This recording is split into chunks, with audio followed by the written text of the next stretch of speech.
مائے نہیں مائے میں کنوں آکھاں درد و چھوڑے دا حال دی۔ اس کو انگریزی میں ترجمہ کریں اور پھر کسی انگریز سے پوچھے تمہیں کیا سمجھ آئے تو کہے گا جی مجھے تو پوچھو۔ جو کیفیت ہے نا یہ الفاظ میں نہیں آتی، اس لیے کہا گیا ہے کہ کیفیت کے بغیر کنوے نہیں ہوتی، یعنی کہ کچھ چیزیں ایسی ہیں جو الفاظ میں نہیں آتی۔ بابا نے اتنے صاف لفظوں میں نہیں کہا، اصل بات یہ کہ اپنا کوئی اختیار نہیں، وہ ادھر سے ہی ہے جو ہے، وہ کرم ہے یا فضل ہے ادھر سے ہی ہے۔ اور اینڈ میں یہ کہا کہ اسی بات کو دوسرے طریقے سے کہا کہ اعمال کے اوپر مت جانا کبھی۔ اقبال نے بھی کہا کہ تیرا عشق نہ ہو اگر میری نماز کا حجاب، میرا قیام بھی حجاب، میرا سجود بھی حجاب، کہ کوئی ذات ایسی ہے موجود، کوئی ذات ایک ایسی موجود ہے کہ جس کی خاطر یہ جان بڑی خوشی سے نظر کی جا سکتی۔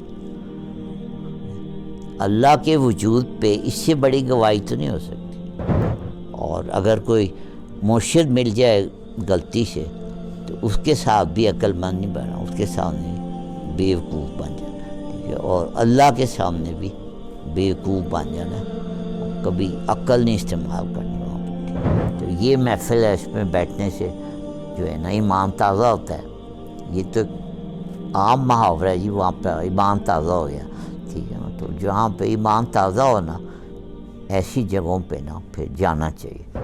یہ جو ہمارا لاہور میں ناصر باغ ہے نا، یہ بہت کم لوگوں کو معلوم ہے کہ یہ وہ صدر جو مصر کے صدر ناصر تھے ان کے نام پہ یہ ناصر باغ ہے۔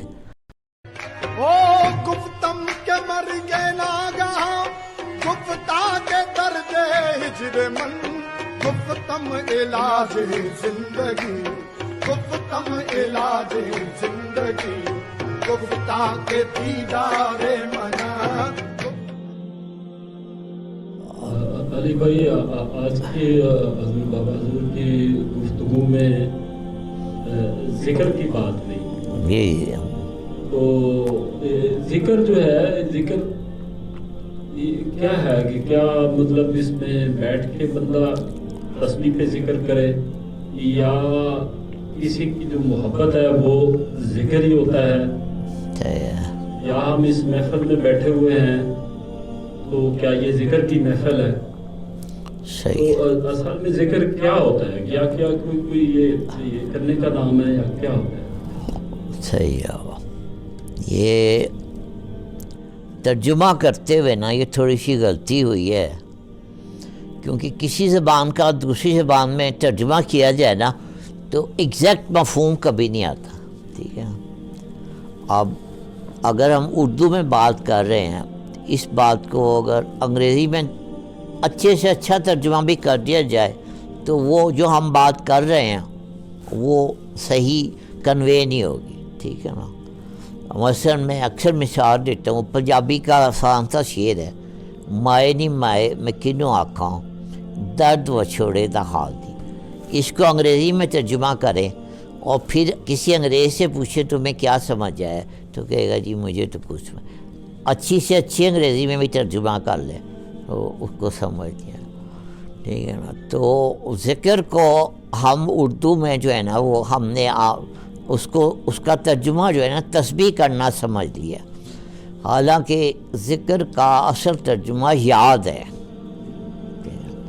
یاد کرنے کو ذکر کا، ٹھیک ہے۔ اور بلکہ یاد کرنا بھی ایگزیکٹ ترجمہ نہیں ہے، یاد رکھنا جو ہے نا یہ صحیح ترجمہ ہے، ٹھیک ہے۔ کسی کو یاد رکھنا جو ہے نا یہ ہے کہ اس کا ذکر کرنا، ٹھیک ہے۔ تو یہ محفل میں سوال ہوا تھا بابا حضور کی، میں موجود تھا اس میں، تو کسی نے پوچھا کہ یہ اللہ کے ذکر سے اطمینان ہوتا ہے، تو یہ کئی دفعہ ہم اللہ کا ذکر کرتے ہیں لیکن زندگی میں ہماری اطمینان نہیں ہے، تو بابا حضور نے کہا کہ ایسی بات نہیں ہے کہ کبھی ذکر کر لیا کبھی نہ کیا، 1 گھنٹے کر لیا باقی 12 گھنٹے کوئی اور کام کیا.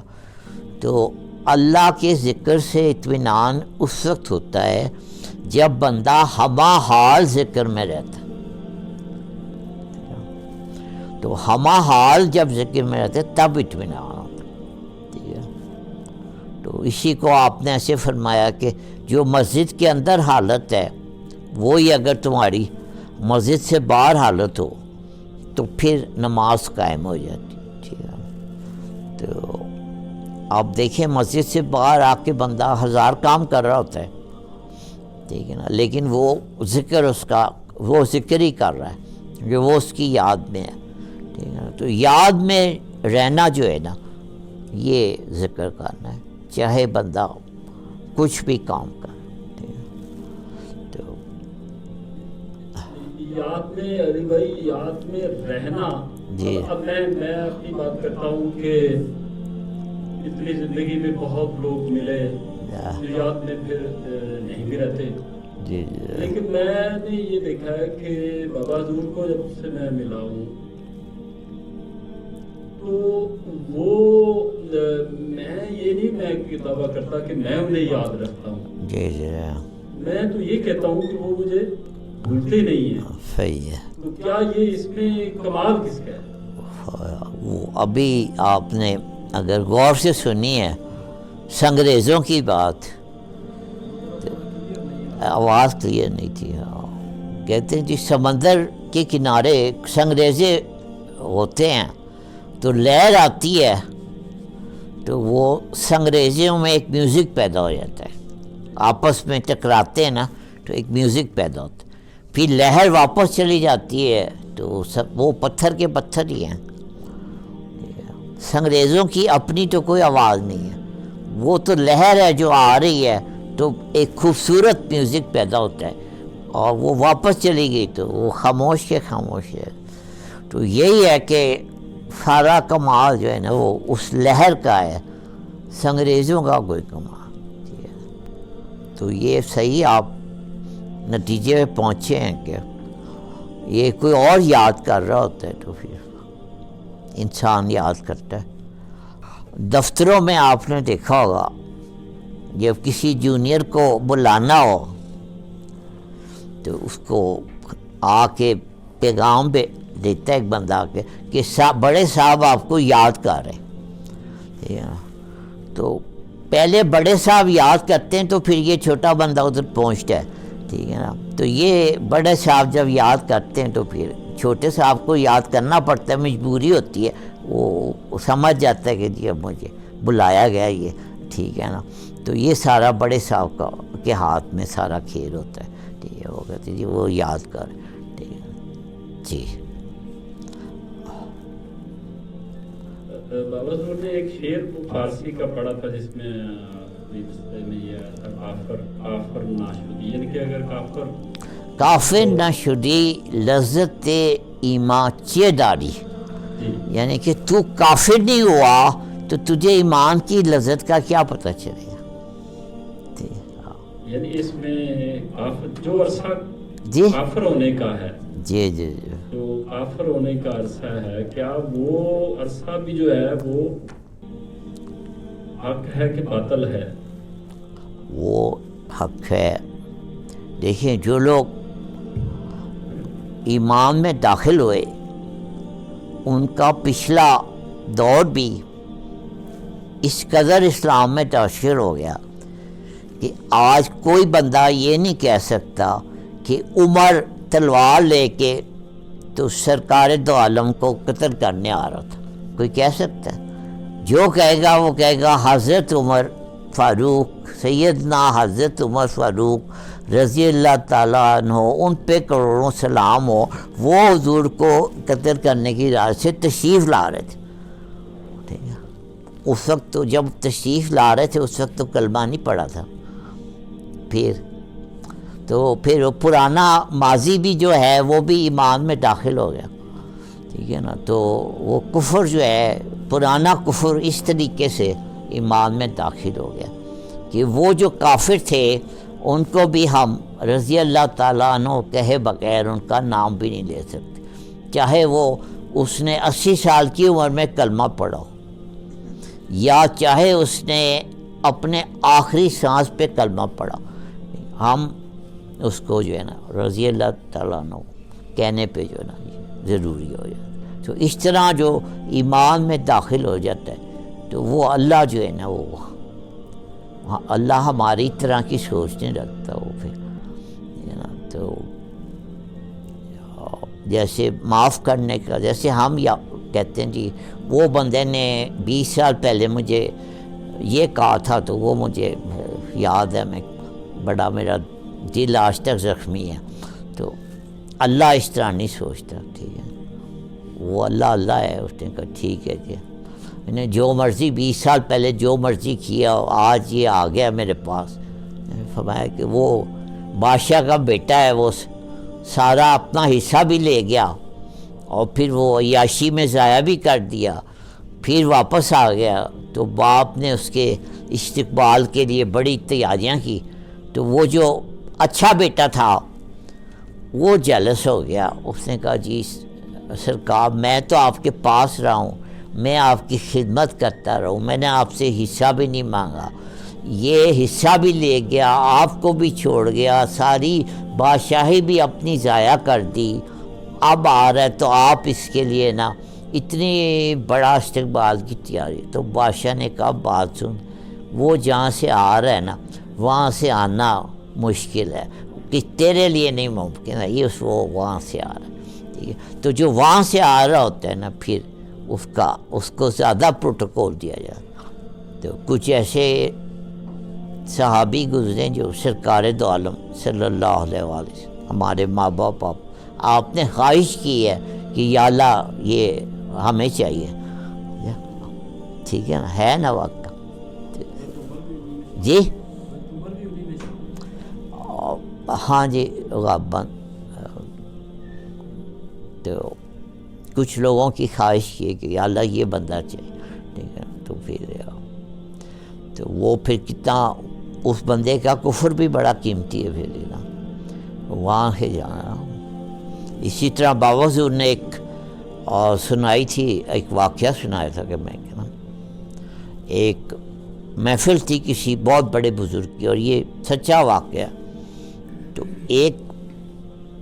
ایک بندہ جس کی شہرت تھی کہ وہ شرابی ہے، وہ ان کی محفل میں آ گیا، تو اور وہ چونکہ ایک تو نشے میں تھا اور دوسرے اس کو ادب کا پتہ نہیں تھا، تو وہ جوتوں سمیت جو ہے نا اس محفل میں آ گیا، تو وہ باقی جو بیٹھے ہوئے تھے وہ ان کو ظاہر ہے ان کو مائنڈ کیا، تو وہ جو بزرگ تھے انہوں نے کہا یہ آنے دو، اس کو جوتوں سمیت ہی آنے دو، کیونکہ یہ جہاں سے آ رہا ہے نا وہاں سے تم نہیں آ سکتے، تم اگر ادھر گئے ہوتے نا تم وہاں سے نہیں آ سکتے، ٹھیک ہے، تو جو وہاں سے آ رہا ہوتا ہے نا اس کو پھر اجازت ہوتی ہے کہ بے شک جوتوں سمیت ہی آ جائے، ٹھیک ہے، تو اس کو ایک اسپیشل پروٹوکول ہوتا ہے، وہاں سے آیا ادھر سے جو ہے نا واپس آنا ذرا مشکل ہوتا ہے، ٹھیک ہے۔ جی علی بھائی،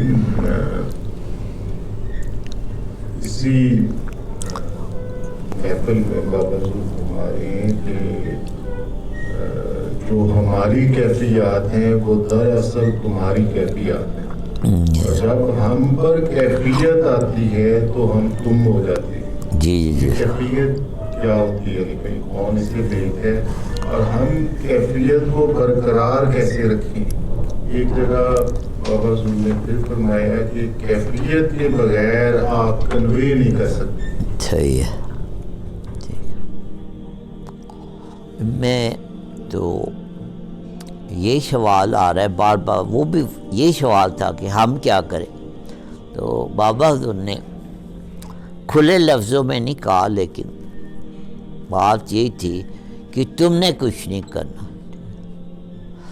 صحیح ہے نا، جو کرنا ہم نہیں کرنا، ٹھیک ہے، تو وہ کیفیت ادھر آئے گی تو ادھر آئے گی، وہ توجہ کریں گے تو ہماری بھی ادھر توجہ ہوگی، وہ ہمیں یاد کریں گے ہم بھی انہیں یاد کریں گے، وہ کبھی کسی کیفیت میں آئیں گے تو ہمیں بھی وہ کیفیت مل جائے گی، ٹھیک ہے، اور جو کیفیت ہے نا یہ الفاظ میں نہیں آتی، اس لیے کہا گیا ہے کہ کیفیت کے بغیر کنوے نہیں ہوتی، یعنی کہ کچھ چیزیں ایسی ہیں جو الفاظ میں نہیں آتی، تو وہ کیسے کمیونیکیٹ ہو، ٹھیک ہے نا؟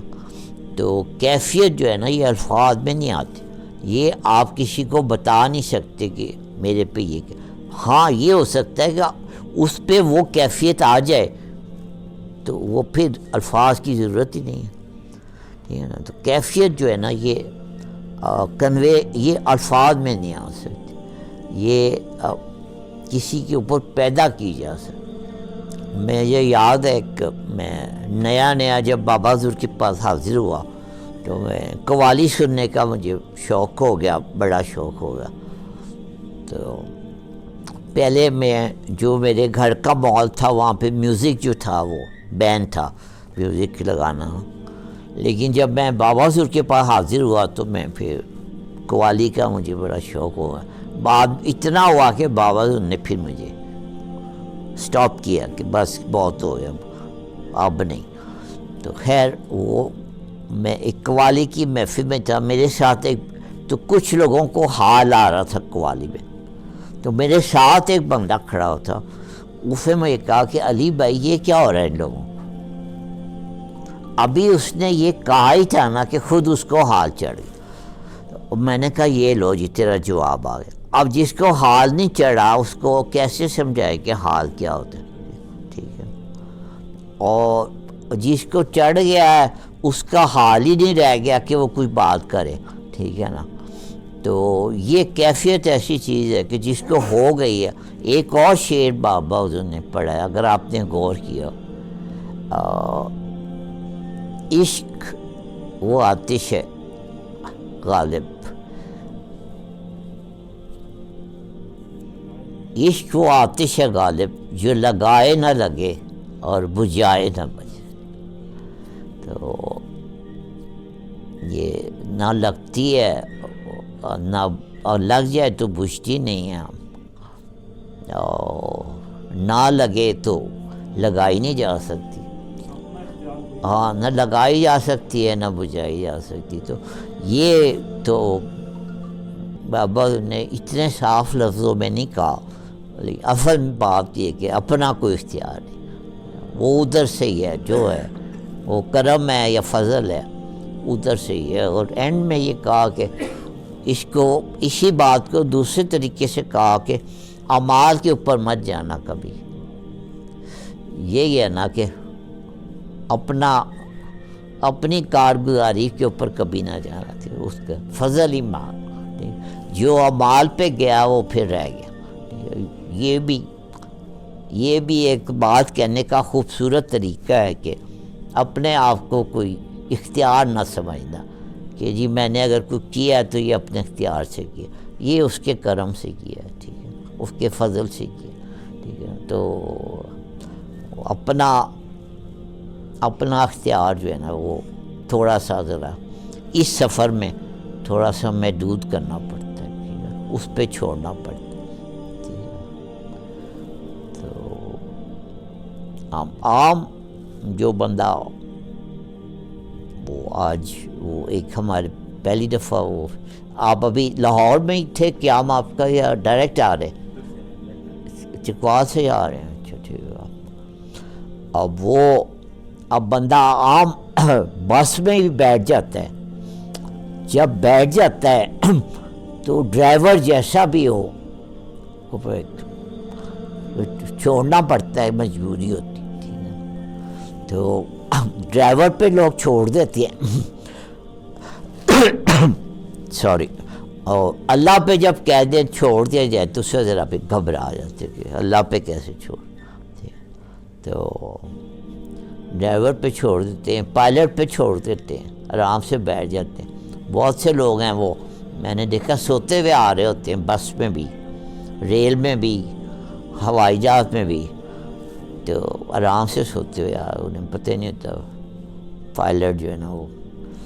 پھر اس زندگی میں آپ کو بار بار انسان پہ اعتبار کرنا پڑتا، تو پھر جب ہوتا ہے کہ اللہ پہ اعتماد کرو تو پھر لوگ بڑا گھبرا جاتے ہیں، کہتے ہیں یار یہ کیا ہو گیا، ٹھیک ہے.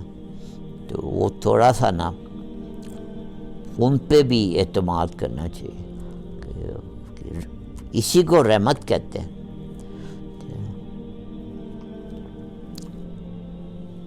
تو انصاف یہ ہوتا ہے کہ جو بندہ نیکی کرے اس کو ثواب مل جائے، غلطی کرے تو اس کو سزا، اس کو انصاف کہتے ہیں.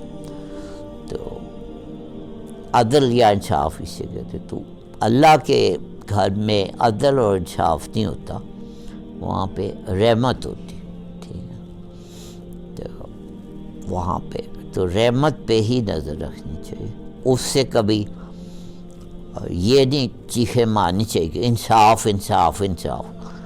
تو اس نے اگر انصاف کیا تو ہو سکتا ہے وہ تمہارے ساتھ بھی انصاف کر دے، ٹھیک ہے.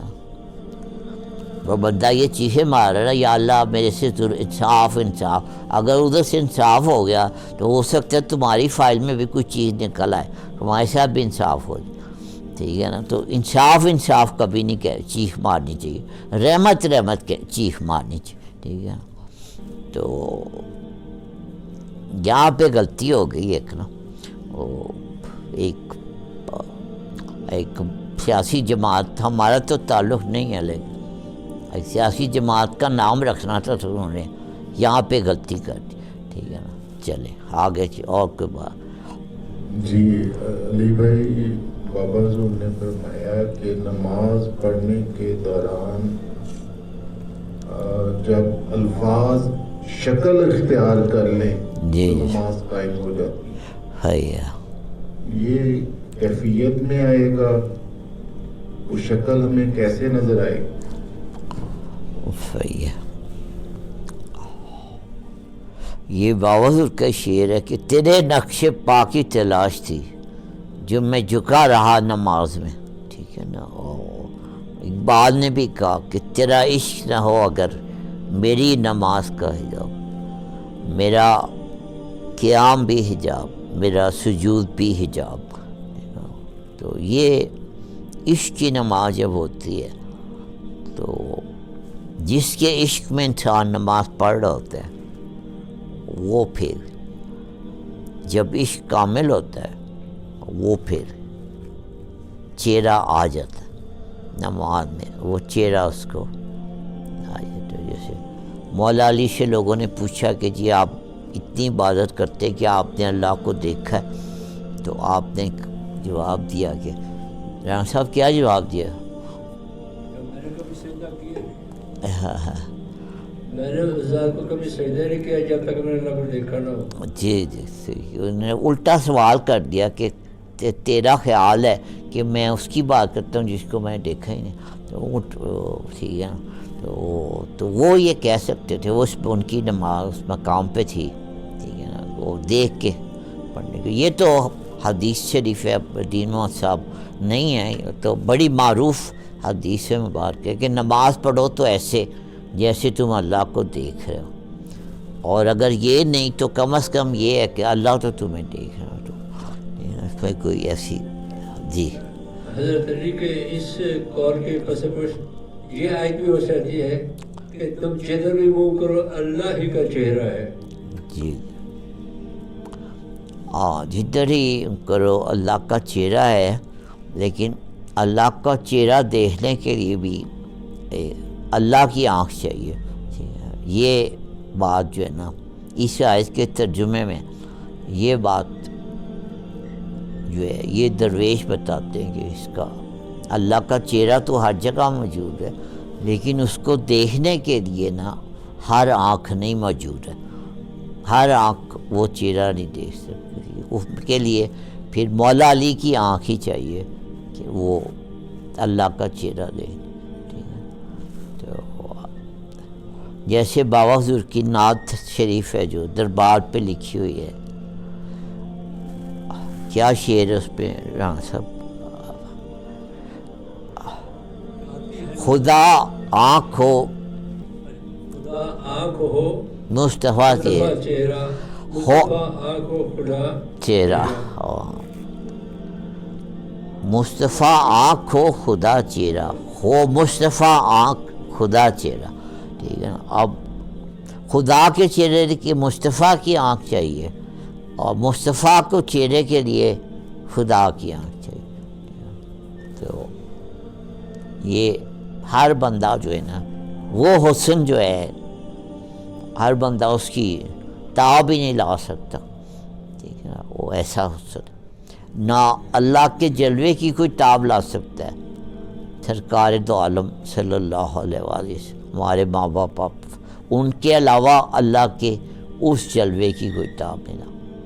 اور سرکار دو عالم صلی اللہ علیہ وسلم کا جو اصل حسن ہے، وہ بھی اس کی بھی تاب کوئی نہیں لا سکتا اللہ کے علاوہ. تو یہ چہرہ تو موجود ہے اللہ کا، لیکن آنکھ بھی چاہیے. ٹھیک ہے. جو علی بھائی ابھی آپ نے جو حدیث یہاں فرمائی پڑھی ہے، وہ اس میں یہ جو حکم ہے آپ نماز پڑھو تو ایسا ہو کہ آپ کو اللہ دیکھ رہا ہے، نہیں تو آپ اللہ کو دیکھ رہے ہیں، نہیں تو اللہ آپ کو دیکھ رہا ہے. جی جی. تو یہ تو پھر سارے عام آدمی کے لیے ہے نا. جی جی، ہر مسلمان کے لیے. ہاں، اس میں پھر یہ ہے کہ وہ خاص آنکھ، جیسے وہ مولا علی کی آنکھ ہے، حضور صلی اللہ علیہ وسلم کی آنکھ ہے، تو وہ ہمیں بھی تو یہ حکم ہے کہ ہم بھی اللہ کو دیکھیں. جی جی، ہمیں یہ حکم ہے کہ جب تک وہ آنکھ نہیں ملتی تو کم از کم یہ تو سمجھو نا کہ اللہ تمہیں دیکھ رہا ہے. ٹھیک ہے. اور اس آنکھ ملنے کا جو ہے نا، وہ اس کی نیت رکھو. ٹھیک ہے. نماز تو نیت کا ہی نام ہے نا. تو نیت تو یہ رکھو نا کہ تمہیں بھی وہ آنکھ مل جائے، لیکن جب تک نہیں ملتی اس سے کم از کم یہ سمجھ لو کہ اللہ تمہیں دیکھ رہا ہے. تو یہ حسن نیت جو ہے نا، اس حدیث شریف کا مطلب ہے کہ حسن دیکھنے کی حسن نیت ہونی چاہیے. حسن بندہ نہ دیکھ سکے تو کم از کم حسن نیت ہونی چاہیے نا، حسن دیکھنے کا شوق تو ہونا چاہیے. علی بھائی، وہ بابا حضور کا ایک شعر میری نظر سے گزرا کہ وہ کہتے ہیں کہ واصف مر چکا ہے، مبارک ہو شہادت ہو گئی ہے. اس کو ذرا تھوڑا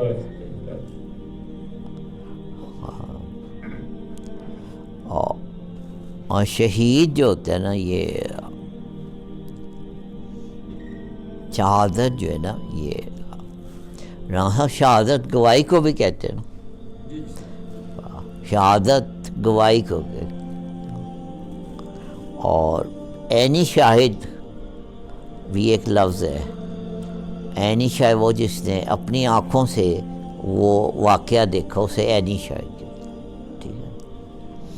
تو شہید کو شہید دو وجہ سے کہتا ہے. ایک تو یہ ہے کہ وہ جس وقت اسے شہادت عطا ہو رہی ہوتی ہے تو اسے وہ آنکھ عطا ہو رہی ہوتی ہے جس سے وہ دیکھ لیتا ہے، اس لیے اسے شہید کہتے ہیں کہ اس نے وہ عینی شاہد ہوتا ہے، اس نے وہ جلوہ دیکھ لیا ہوتا ہے. وہ اس لیے بھی اس کو شہید کہتے ہیں کہ اس نے، شہید کا مطلب دیکھنے والا ہے، اس نے وہ دیکھ لیا تھا. دوسرا مطلب یہ ہوتا ہے شہید کا کہ وہ گواہی دے رہا ہے کہ کوئی ذات ایسی ہے موجود، کوئی ذات ایک ایسی موجود ہے کہ جس کی خاطر یہ جان بڑی خوشی سے نظر کی جا سکتی. اللہ کے وجود پہ اس سے بڑی گواہی تو نہیں ہو سکتی کہ جی یہ لوگ دیکھو جی یہ اللہ ہے اور اس کی کوئی دردیش نہیں سمجھ آ رہا، یہ دیکھو ہم جا رہے ہیں اور ہم جا کے اپنی جان قربان کر رہے ہیں، تو کوئی بات تو ہے نا. تو وہ گواہی دے رہا ہے کہ کوئی ذات ہے کہ جس کی خاطر جان تک قربان خوشی سے کی جا سکے. دوسرا یہ کہ وہ دیکھ رہا ہے. ٹھیک ہے نا. تو یہ شہادت جو ہوتی ہے تو پھر ہمارا تو عام جو ہمارے جنہیں ہم ان پڑھ کہتے ہیں وہاں بھی یہ رواج ہے کہ اگر کوئی شہید ہو جائے تو وہاں تعزیت نہیں کرتے, وہاں جا کے مبارکباد دیتے ہیں. یہ تو عام سی بات ہے. ٹھیک ہے. تو درویش کی جو شہادت ہے نا وہ تو پھر بڑی اونچی شہادت ہے. ٹھیک ہے. تو وہ اپنے آپ کو نا شہادت اس لیے بھی کہہ رہا ہے کہ میں نے جسے دیکھنا تھا وہ آج میں نے اس کو یعنی کہ پوری طرح سے دیکھ لیا ہے وہ جلوہ. تو ٹھیک ہے. دوسرا یہ ہے کہ اب یہ جو موقع ہے یہ مبارک کا موقع ہے. ٹھیک ہے کہ میں نے اس کو دیکھ لیا. تو یہ ہے یعنی کہ اس پہ جو مر گیا ہے یا اس کی خاطر جو مری وہ پھر شہید ہو گیا. بھی میرا ایک سوال ہے, سم ٹائمز نا لوگ کچھ غلطیاں یا خطائیں قریب رکھیں گے آواز. جی جی علی بھائی, لوگ فار ایگزامپل اگر کوئی گناہ کرتے ہیں تو وہ بعد میں نا فار ایگزامپل کسی کے ساتھ زیادتی کی ہے جی جی تو وہ بعد میں نا اللہ کے کھاتے میں ڈال دیتے ہیں کہ اللہ کو یہ ایسے منظور تھا. تو یہ کیا درست بات ہے؟ نہیں, یہ بالکل ہی یہ جو ہے نا اس کو لیم ایکسکیوز جسے کہتے ہیں نا, لیم ایکسکیوز ہے. تو اگر وہ بندہ کہہ رہا ہے کہ میں نے اس کی ٹانگ توڑ دی ہے تو اللہ کو یہ منظور تھا, تو پھر اگر اللہ کو یہ منظور تھا تو اللہ اگر اسے کوئی سزا میں اس کی ٹانگ بھی توڑ دے پھر تو ایسی بات تو کبھی نہیں کرنی چاہیے. کم از کم اتنا تو اللہ سے خوف رکھنا چاہیے کہ میں نے اس کی ٹانگ توڑ دی ہے تو اللہ کو یہ منظور. اس کا مطلب ہے وہ بندہ بالکل بھی اللہ کو بے بس سمجھے. ٹھیک ہے. تو وہ جھوٹ بول رہا ہے کہ اللہ کو, کیونکہ اگر اس کو اللہ پہ اتنا یقین ہوتا, اللہ پہ اس بندے کو اگر کامل یقین ہوتا تو وہ کبھی ایسی بات نہ کرتا کہ اگر اللہ نے کل میرے ساتھ یہ کر دیا پھر کیا ہو. پھر اس کو تو اللہ پہ کامل یقین ہی نہیں ہے جو یہ بات کر رہا ہے کہ میں نے اس کو اگر کر دیا ہے تو یہ اللہ کی مرضی تھی. ٹھیک ہے نا. تو پھر وہ تو اللہ کے سامنے, یہ تو اللہ کے سامنے کھڑا ہونے والی بات کر رہا ہے کہ ٹھیک ہے اب تیری مرضی تھی تو اب نیکسٹ مرضی اس کی پتہ نہیں کیا ہو جائے. ٹھیک ہے. ایسی بات یہ ڈرنا چاہیے, ایسی بات کبھی نہیں کرنی چاہیے. جی علی بھائی, قرآن پاک میں کل پرسوں کوئی مضمون پڑھ رہا تھا تو اس میں یہ واضح طور پر بیان تھا کہ انسان کی زندگی میں اچھائی کا تعلق ہمیشہ مالک کی طرف سے ہے اور برائی یا غلط جو تصور ہے وہ انسان کے اپنے اعمال کے ساتھ رہتے ہیں. ٹھیک ہے. میرے خیال میں یہ بات کا کچھ حد تک ہاں جی بالکل ایسا ہے کہ اگر انسان کے ہاتھ سے کوئی نیکی ہو جائے تو پھر اس کو کہنا چاہیے کہ یہ اللہ کا کرم تھا, اور جو اگر کوئی غلطی ہو جائے وہ اس کو اپنے کھاتے میں لکھنا چاہیے. ٹھیک ہے نا.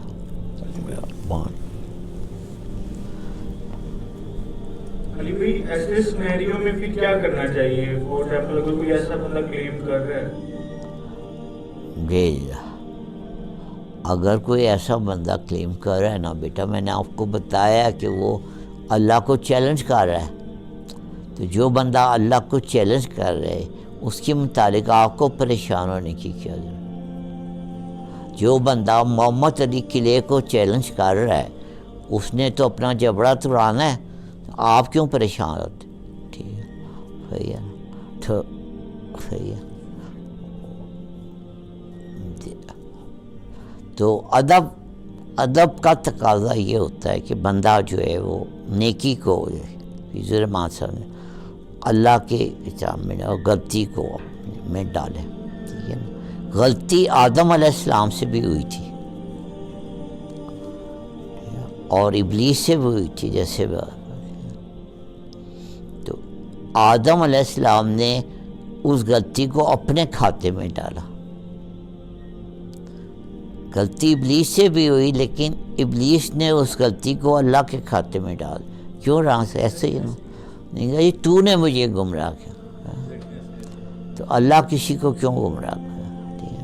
تو آدم علیہ السلام نے غلطی کو مان لیا اور ساری زندگی رو رو کے استغفار کرتے ہوئے گزار دی. ٹھیک ہے, تو یہ مرتبہ آدم کا اسی لیے اللہ نے اتنا بلند کیا تھا کہ وہ غلطی اپنی مان لیتا ہے. انسان کو بنایا اس لیے کہ وہ غلطی کرتا ہے. ٹھیک ہے, انسان ہے ہی غلطی کرنے کے لیے, لیکن اس میں کمال یہ ہے کہ وہ اس پہ توبہ کرتا ہے, استغفار کرتا ہے. جبکہ اس کو اب ابلیس نے, درویش کہتے ہیں کہ ابلیس نے سچ بولا تھا لیکن ادب کے خلاف. اللہ کی منشا بھی یہی تھی, اللہ کی یہی منشا نہیں تھی نا کہ اس زمین پہ آدم آئے. ٹھیک ہے نا, یہ اللہ کی منشا تھی نا. اور آدم اس زمین پہ آنے کے لیے کیا طریقہ تھا؟ یہی طریقہ تھا نا کہ وہاں پہ وہ کوئی غلطی کرتے, پھر انہیں سزا ملتی, پھر وہ زمین پہ آتے. اللہ کا تو پلان یہی تھا نا. آدم علیہ السلام آرام سے کیسے تھے, یا اللہ وہ بھی پیغمبر تھے, ان کا علم کم از کم ابلیس سے تو زیادہ تھا, بڑے آرام سے کہہ سکتے تھے اللہ یہ تو پری پلانڈ بات تھی ساری. لیکن انہوں نے ادب سے کام لیا. ٹھیک ہے, ابلیس نے بھی غلطی کی لیکن وہ ادب سے باہر ہو گیا. ٹھیک ہے, تو اس کا مطلب یہ ہوا کہ یہاں پہ سچ اور جھوٹ کی ویلیو نہیں ہے, یہاں ادب اور بے ادبی کی ویلیو. کام تو سارے اللہ کی مرضی سے ہوتے ہیں لیکن بے ادبی نہیں کرنی چاہیے. فَإِذَا مَرَضْتُ وَإِذَا مَرَضْتُ فَهُوَ يَشْفِينِ, یہ ہے نا مثلا وہ کیا آیت ہے, فَإِذَا مَرَضْتُ فَهُوَ يَشْفِينِ, وہ کیا پوری آیت ہے؟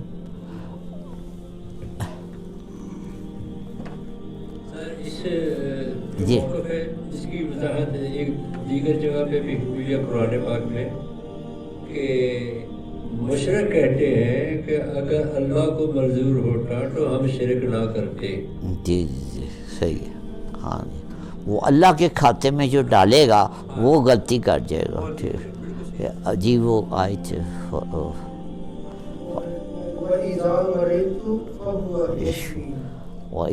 ہر اسپتال کے بعد لکھی ہوتی ہے ہوا یشفین. ٹھیک ہے, یعنی کہ جب میں بیمار ہوتا ہوں تو وہ شفا دیتا. جب میں بیمار ہوتا ہوں تو وہ شفا دیتا ہے. بندہ پوچھے یار بیمار کون کرتا ہے؟ جی ہونا تو یہ ہے, جب وہ مجھے بیمار کرتا ہے تو وہی مجھے شفا دے دیتا. لیکن ادب ہے یہ. ادب میں کہتے ہیں بیمار میں خود ہوتا ہوں, شفا وہ دیتا ہے. ادب ہے یہ. ٹھیک ہے, یہ اس میں تو ادب جو ہے نا, یہ یہاں پہ صحیح اور غلط کی بات نہیں ہے, یہاں ادب اور بے ادبی کی بات ہو. جی یہی بات ہو رہی تھی آپ کے آنے سے پہلے کہ غلطی تو آدم علیہ السلام سے بھی ہوئی تھی جی, لیکن انہوں نے کہا جی مجھ سے ہوئی ہے, اور ابلیس نے کہا کہ نہیں تو نے مجھے گمراہ کیا. تو غلطی دونوں سے ہوئی تھی, انہوں نے مان لی اور اس نے کہہ دیا کہ تو نے مجھے گمراہ. تو حالانکہ آدم علیہ السلام بڑے آرام سے کہہ سکتے یا اللہ یہ تو مجھے پتہ ہے تیرا بڑا پرانا منصوبہ تھا کہ میں نے زمین پہ خلیفہ بنانا, تو میں وہ پھل نہ کھاتا تو وہ میں خلیفہ کیسے بنتا. جی تو یہ تو کیا مجھے بیوقوف بنا رہا ہے. ٹھیک ہے نا, نہیں ادب کہ نہیں مجھ سے غلطی ہو گئی معاف کر دے, روتے رہے ساری میں استغفار کرتے، ٹھیک ہے نا، تو یہ ہوتا ہے، ٹھیک ہے نا. تو اللہ کے سامنے عقل مند نہیں بننا. ابلیس عقل مند بنا، ٹھیک ہے نا، تو اللہ کے سامنے بیوقوف بننا، ٹھیک ہے.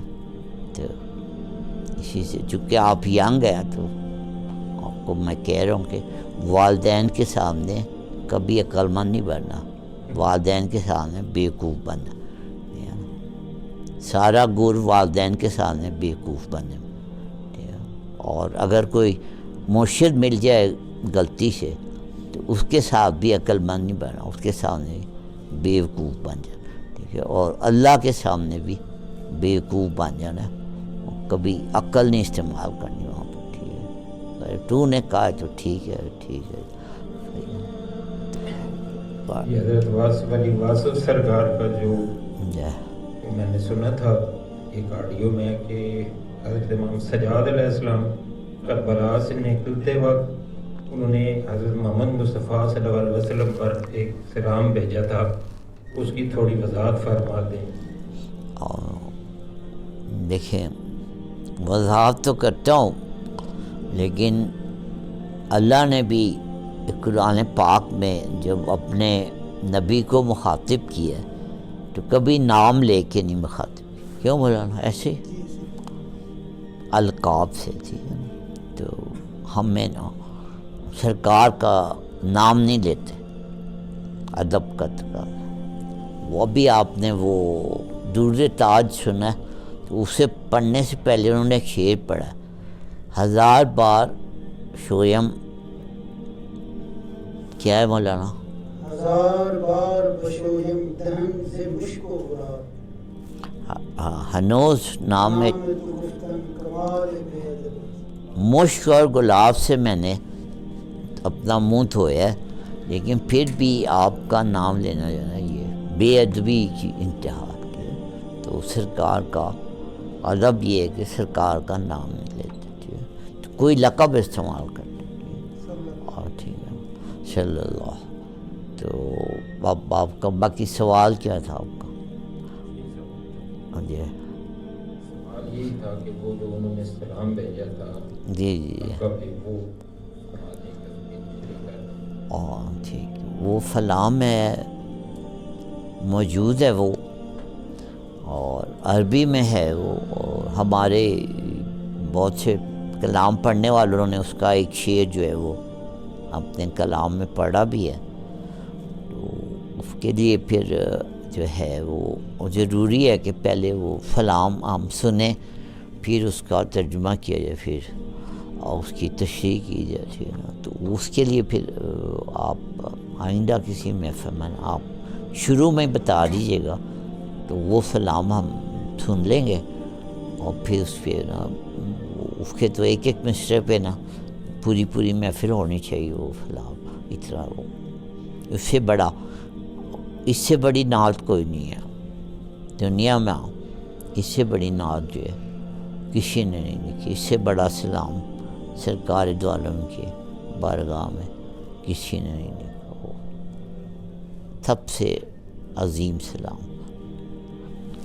السلام علیکم. میں یہ پوچھنا چاہتا ہوں کہ اللہ کی جو ذات ہے، قریب رکھا ہوں، اللہ پاک کی جو ذات ہے، جی اس پہ اس کے حکم پہ چلنے کے لیے جی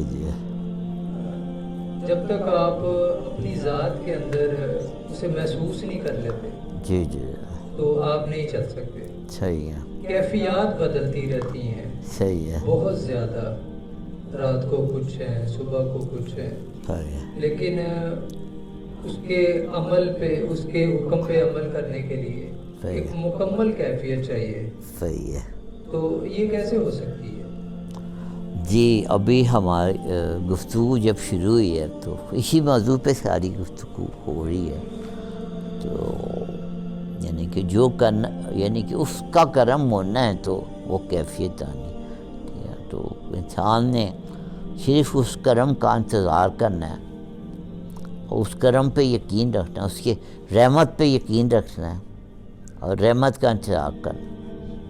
تو جس نے رحمت پہ یقین رکھا اور رحمت کا انتظار کیا، وہ سمجھیں کہ رحمت میں آ گیا، ٹھیک ہے نا۔ تو رحمت پہ یقین رکھنا ہے، رحمت پہ انتظار رکھنا ہے، اور وہ جو کیفیت ہے اس کی جو ہے نا، اس کی طلب میں رہنا ہے، اور اس پہ یقین رکھنا ہے کہ اللہ کرم فرمائے گا، وہ ضرور ملے گی، ٹھیک ہے۔ تو جس کو یہ کیفیت نہ ملنی ہو اس کو یہ طلب بھی نہیں ملتی، ٹھیک ہے۔ جس کو پانی ملنا اس کو پیاس ملتی ہے نا، ٹھیک ہے۔ تو جس کو پیاس ہی نہیں لگی اس کو پانی کا کیا اہمیت کا کیا پتہ، ٹھیک ہے نا۔ تو پیاس جو ہے نا وہ اگر لگی ہے تو اس کا مطلب ہے پانی بھی کہیں اللہ نے پیدا کیا ہوگا، ٹھیک ہے۔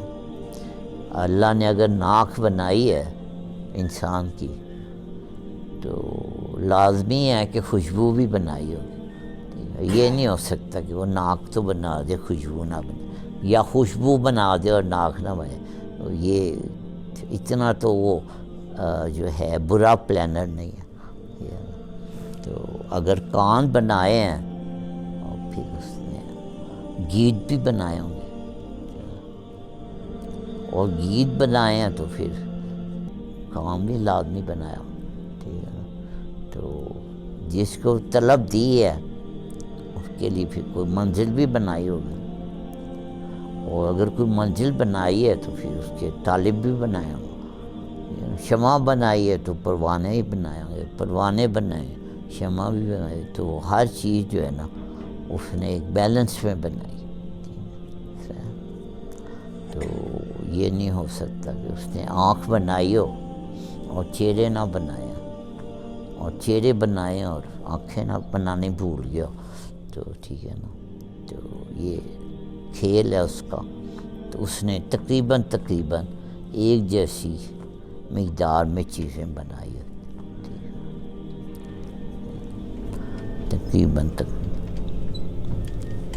یقین کو ایک ہی جگہ پہ محکم کرنے کے لیے کوئی عمل، کہ یقین ایک جگہ پہ قائم ہو، ڈاواڈول ہوتا ہی رہتا ہے اکثر لوگوں کا، اور یقین کے بغیر عمل نہیں ہو سکتا۔ صحیح ہے۔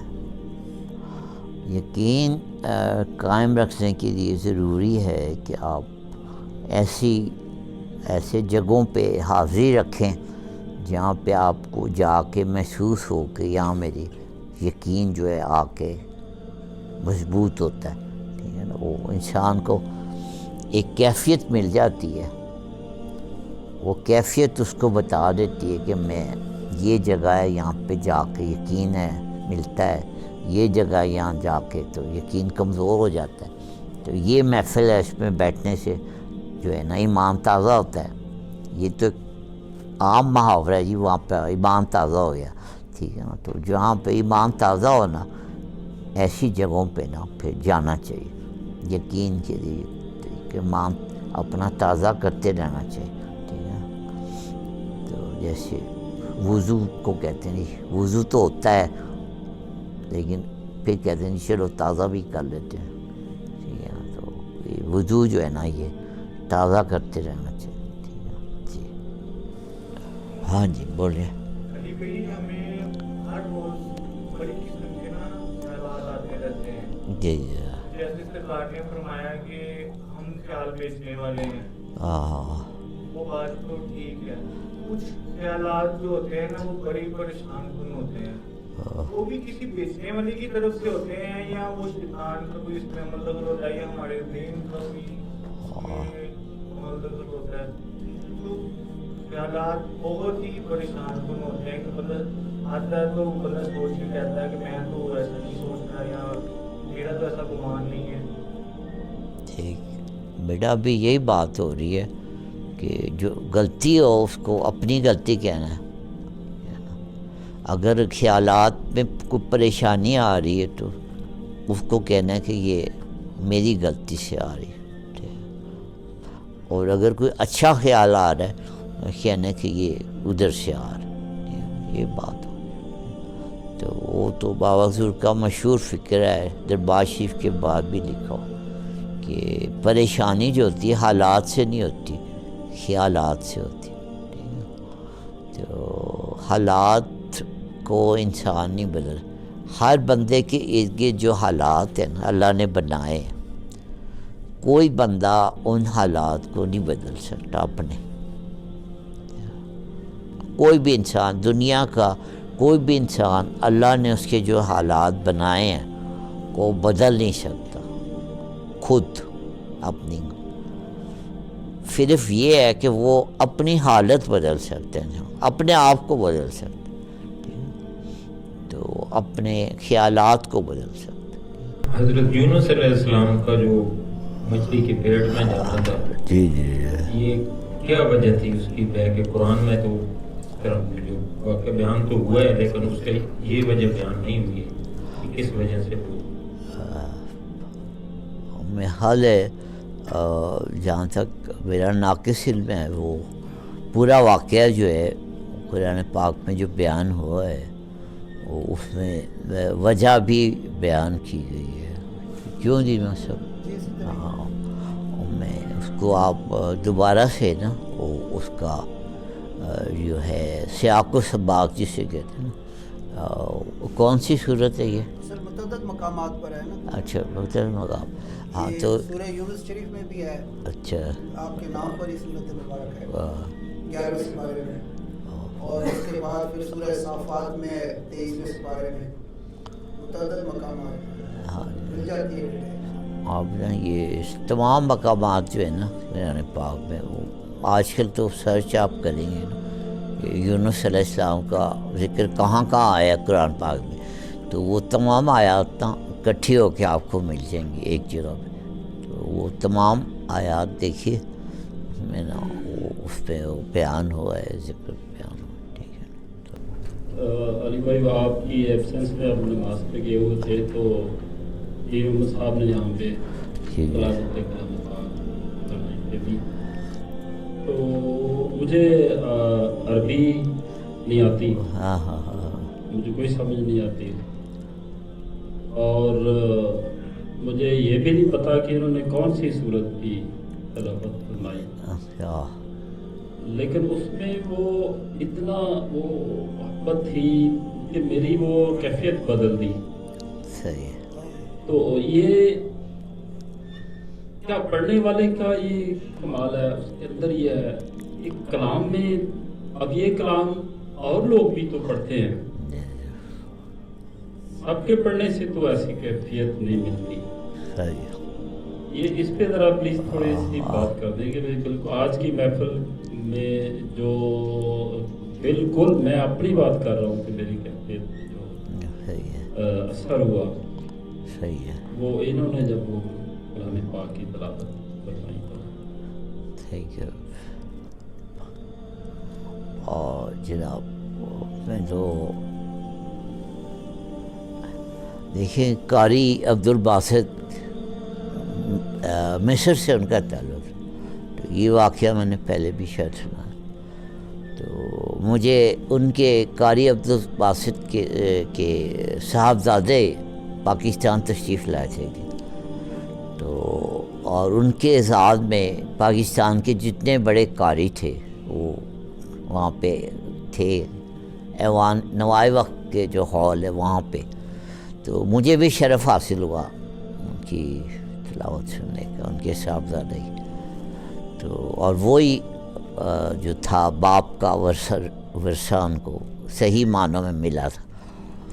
تو قاری عبد الباسط کا زمانہ وہ ہے کہ جو صدر ناصر کا زمانہ ہے مصر میں، اور یہ انور السادات سے پہلے صدر ناصر کا زمانہ ہے، تو اور یہ جو ہمارا لاہور میں ناصر باغ ہے نا، یہ بہت کم لوگوں کو معلوم ہے کہ یہ وہ صدر جو مصر کے صدر ناصر تھے ان کے نام پہ یہ ناصر باغ ہے، ٹھیک ہے نا۔ تو وہ ان کے روس کے ساتھ بڑے گہرے روابط تھے، تو ایک دفعہ ایک ڈیلیگیشن لے کے وہ روس جا رہے تھے، وزیر مشیر سارے، تو انہوں نے قاری عبدالباسط سے کہا کہ تم بھی میرے ساتھ چلو، تو وہ چلے گئے۔ خیر وہ روس کا جو جب مذاکرات ہوئے، وہ جس طرح ہوتی ہے، ٹیبل ہوتی ہے، ایک سائڈ پہ یہ بیٹھے، دوسری سائڈ پہ مصر کا ڈیلیگیشن، تو یہاں سے ایک سوال ہوا کہ یہ صاحب تو منسٹر ہیں، ہم جانتے ہیں، یہ آپ کے مشیر ہیں، تو یہ کون صاحب ہے؟ تو صدر ناصر نے کہا کہ یہ قاری صاحب ہیں، اور ہم جو جس کو اللہ کا کلام مانتے ہیں یہ اس کی تلاوت کرتے ہیں، قاری عبدالباسط ان کا نام ہے۔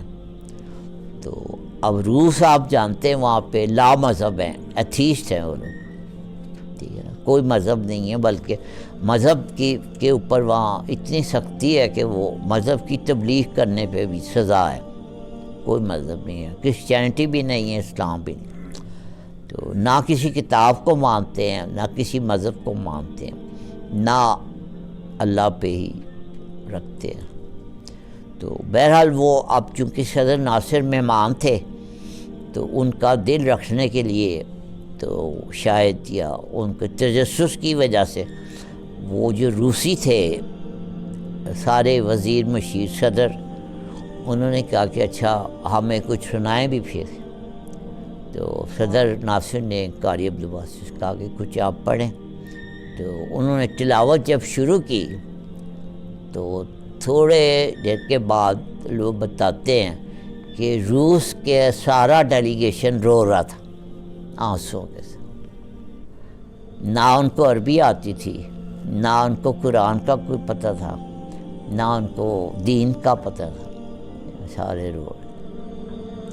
یہ ہوتی ہے تاثیر۔ تو اب میں نے بھی مختلف قاریوں کی تلاوت سنی ہے، تو لیکن مجھے بھی، میں نے جب قاری عبدالباسط کے صاحبزادے کی تلاوت سنی یا ان کی جب سنتا ہوں تو میں ایک عجیب سی تاثیر ہے جو کہ باقی میں بھی ہے لیکن اس قدر زیادہ نہیں ہے۔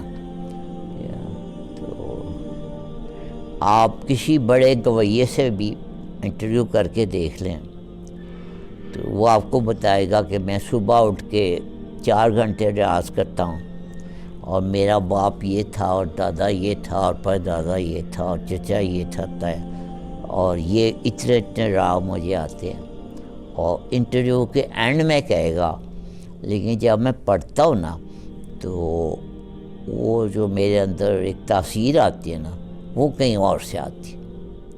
ہر بڑا گویہ یہ ضرور کہتا ہے کہ ہم جب پڑھتے ہیں تو ٹھیک ہے ہماری ریاض ہوتا ہے، سب کچھ ہوتا ہے، لیکن وہ ایک جو تاثیر ہوتی ہے نا وہ کہیں اور سے آتی ہے، جس کا انہیں خود نہیں پتہ تو کہاں سے آتی ہے۔ تو یہ تاثیر ایسی چیز ہے۔ سرکار دو عالم صلی اللہ علیہ وسلم، ہمارا اولاد، ماں باپ، مال جان سب آپ پہ قربان۔ تو آپ کے مؤذن کا تو واقعہ سب کو یاد ہے، بلال حبشی کا، اور وہ جو افریقنز ہیں وہ عربی جتنی مرضی سیکھ لیں وہ صحیح تلفظ سے عربی نہیں بول سکتے۔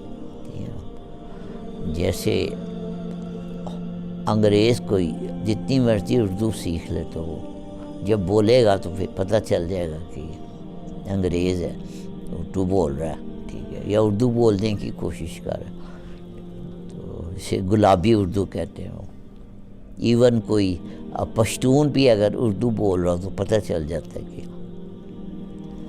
تو اسی طرح اگر کوئی افریقن بندہ عربی بول رہا ہو جتنی مرضی اچھی ہے وہ فوراً پتہ چل جاتا ہے کہ یہ جو ہے نا عربی، اس کا جو ہے لب و لہجہ جو ہے نا یہ نہیں ہے، ٹھیک ہے نا۔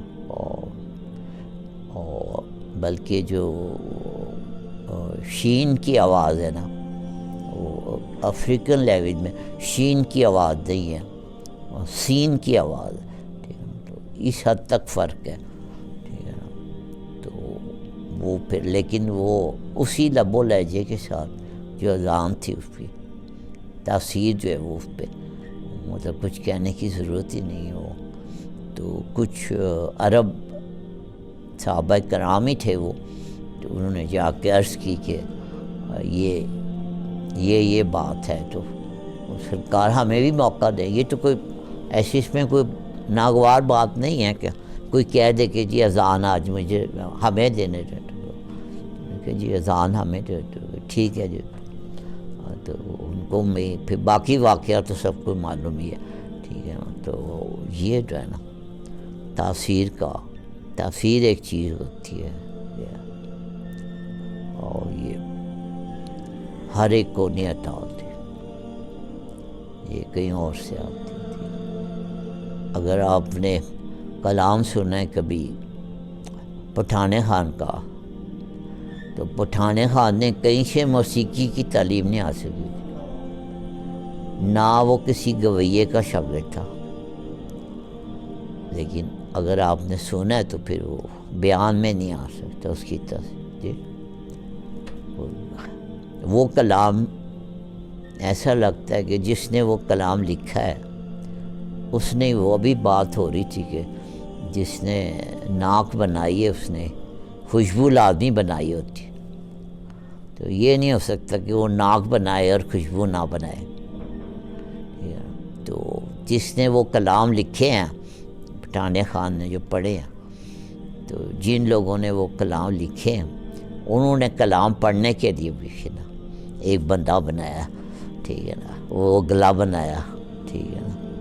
تو عثمان بھائی تو اس کو قریب سے جانتے ہیں جی. کچھ کہنا چاہیں گے؟ ہاں جی، یہ بڑے قریب سے جانتے ہیں. ہاں یہ بھی بھائی ایسے ہی ہے کہ اگر وہ ایسے ہی بیٹھے ہوتے تھے جی اور کہہ نہیں سکتے تھے کہ یہ بندہ وہ اس کی یہ بات، ہم نے اس کو 1 روپیہ دے کر قریب رہے. ہاں جی، 1 روپیہ دے کر ان سے ہم نے کلام سنے، اور وہ ماچس کی ڈبی کے اوپر اپنی فنگر سے میوزک دیتے تھے اور وہ کلام پڑھتے تھے. اور تو یہاں پر ہمارے ننیال ہے جی جی بالکل ساتھ ہی میڈیکل اسٹور تھا، تو وہ وہاں پر ہی موجود ہوتے تھے، وہیں پائے جاتے تھے صحیح ہے. تقریباً ہر وقت. اور ایک وہ جس کو آج کل ہم کہتے ہیں لوگ کے نشئی، اس کیفیت میں اس کے علاوہ کبھی کوئی کیفیت نہیں دیکھی. اسی کیفیت میں کہ ان سے بات نہیں ہوتی تھی، لیکن جب وہ پڑھتے تھے صحیح ہے، تو وہ پھر کوئی اور ہی بات ہے. روتے تھے لوگ. علی بھائی وہ تو سمجھ ہی نہیں آتی تھی کہ یہ ہو کیا رہا ہے، وہ کیا ہے، سمجھ کچھ نہیں آ رہی کہ پڑھ کیا رہے ہیں. سرائے کی کلام تھا ان کا، تو وہ لیکن کہتے ہیں نا کہ انسان کہیں اور پہنچ جاتا، سننے والے کی یہ کیفیت تھی. ہاں صحیح. وہ پڑھنے والا تو ایک دن پٹھان خان ایک محفل میں بلا لیا گیا. ایسی محفلوں میں ان لوگوں کو نہیں بلایا جاتا، لیکن ایک ایسی محفل تھی جس میں بھٹو صاحب بھی تھے سامعین میں، اور پٹھان خان کو بلا لیا. اور پٹھان خان نے پڑھا، ساری رات چلی وہ محفل. تو صبح 4 بجے وہ بتاتے ہیں لوگ کہ ہم نے دیکھا کہ بھٹو صاحب رو رہے تھے. میرا خیال ہے بھٹو صاحب کو روتے ہوئے ساری زندگی کسی نے نہیں دیکھا ہوگا. جی وہ اسپیشل ہیلی کاپٹر بھیجتے تھے ان کو بلانے کے لیے. اچھا علاقے میں کوٹدو اچھا وہ رہائشی تھے. صحیح ہے، بھٹو صاحب ہیلی کاپٹر بھیجتے تھے اس دور میں بلانے کے لیے. ہاں یہ دیکھ. اور بھٹو صاحب کو میرا خیال ہے بھٹو صاحب کے نزدیک ترین کسی بندے نے بھی بھٹو صاحب کو کبھی روتے ہوئے نہیں دیکھا. جی جی میرا خیال پھانسی کے اوپر جاتے ہوئے بھی اس کو کسی نے روتے ہوئے نہیں دیکھا. لیکن وہ پٹھان خان، اور پٹھان خان کو سلوٹ کرنے کے لیے ایک بات بچوں کو ان کا ذکر خیر آ گیا. تو جب بھٹو صاحب رو رہے تھے تو اس محفل کے بعد بھٹو صاحب نے پوچھا کہ ہاں بتاؤ، ظاہر وزیر اعظم تھے، وزیر اعظم بھی وہ لامحدود اختیارات رکھنے والے وزیر اعظم، ہاں بتاؤ کیا چاہتے ہو. اور پٹھان خان میرا خیال ہے اس کا ذاتی گھر بھی نہیں تھا، اور بچے بھی ایسے ہی اس کے، اور غریب آدمی. اب وہ بھٹو صاحب پوچھ رہے ہیں تو اس نے صرف ایک جملہ کہا، نے کہا بھٹو صاحب پاکستان کا خیال رکھنا، بس بتائیں۔ وہ اگر 4 گاؤں بھی مانگ لیتا تو بھٹو صاحب نے دے دینا جی۔ تو وہ صرف کلام پڑھتا نہیں تھا، وہ کوئی اور ہی روح تھی۔ کوئی بھی بندہ ہوتا وہ کچھ نہ کچھ تو مانگ لیتا جی، کچھ نہیں تو ایک تھوڑی سی زمین ہی مانگ لیتا گاؤں میں جی۔ انہوں نے کہا نہیں بھٹو صاحب پاکستان کا خیال، یہ تھا پٹھان۔ نہ اس نے سیکھا تھا، نہ کسی تک اس کا سٹارٹ تھا، اور لیکن وہ جن لوگوں نے کلام لکھا ہوتا ہے، اسی طرح اقبال باہو کو اگر کسی نے سنا ہے، حضرت شاہ حسین کو پڑھا ہے، حضرت سلطان باہو کو پڑھا ہے، اور اسی طرح حامد علی بیلا ہے اگر آپ نے اسے سنا ہے، تو یہ جو تاثیر ہوتی ہے نا، یہ سیکھنے سے نہیں ہوتی۔ حامد علی بیلا کا نے حضرت شاہ حسین کو اس نے خاص طور پہ پڑھا ہے، حامد علی بیلا جی۔ تو لیکن جب اس نے حضرت شاہ حسین کو پڑھا تو پھر اس نے زندگی میں کوئی اور نہیں کام کیا، یہ اس کا ادب کا حال تھا، وہ اور کوئی کام نہیں کرتا تھا۔ اور جس وقت اس کے پاس، اس کا بھی وہی حال تھا پٹھان خان والا، تو اس کے پاس جب کوئی کام نہیں ملتا تھا اسے پڑھنے کا کہیں، تو وہ گھروں میں سفیدیاں تک کرتا تھا۔ لیکن یہ نہیں ہے کہ حامد علی بیلا جا کے کہیں کوئی نوکری کر لے کسی شاہ، اپنے مرشد کو چھوڑ کے کسی اور کی نوکری کر، تو یہ اس نے نہیں کیا شاہ حسین۔ تو پھر اس کا اگر آپ سنیں اس کا پڑھا ہوا کلام بال باؤ کو۔ جی علی بھائی، یہ اہل ظاہر اور اہل باطن، اہل باطن کے بارے میں فرمایا گیا کہ ان پر جوابات پہلے ہی آشکار ہوتے ہیں، اور اگر جواب معلوم نہ ہو تو سوال ہی گستاخی ہے۔ اور اہل ظاہر کے لیے کہ وہ اگر باقی میں سوال کر جائیں اس کی تو اجازت ہے۔ اہل باطن کا سفر اہل ظاہر سے کیسے ہو؟ اور ایک جگہ فرمایا گیا کہ باطن آپ کی سنگت ہے۔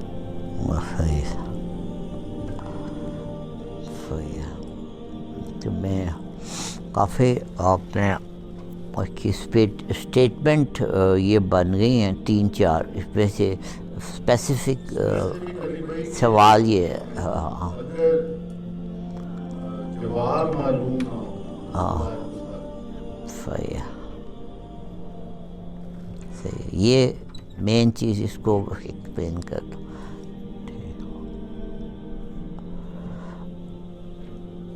اس کا ترجمہ یہ ہے کہ جسے سوال پوچھا جا رہا ہے اس کو، وہ اس قابل نہیں ہے اگر، ٹھیک ہے نا، تو وہاں جا کے سوال پوچھنا جو ہے وہ عبث ہے، بیکار ہے، ٹھیک ہے۔ اور وہاں پہ جا کے اگر ایسے جگہ جاتے ہیں جہاں پہ یہ ہے کہ اس جواب صحیح نہیں ملے گا، تو وہاں جا کے نا سوال کرنا جو ہے یہ چلو گستاخی نہیں تو غلطی ضرور ہے، ٹھیک ہے نا۔ تو اس فکرے کا مطلب یہ ہے کہ سوال جو ہے نا وہ صحیح اہل باطن سے ہی سوال کرنا چاہیے۔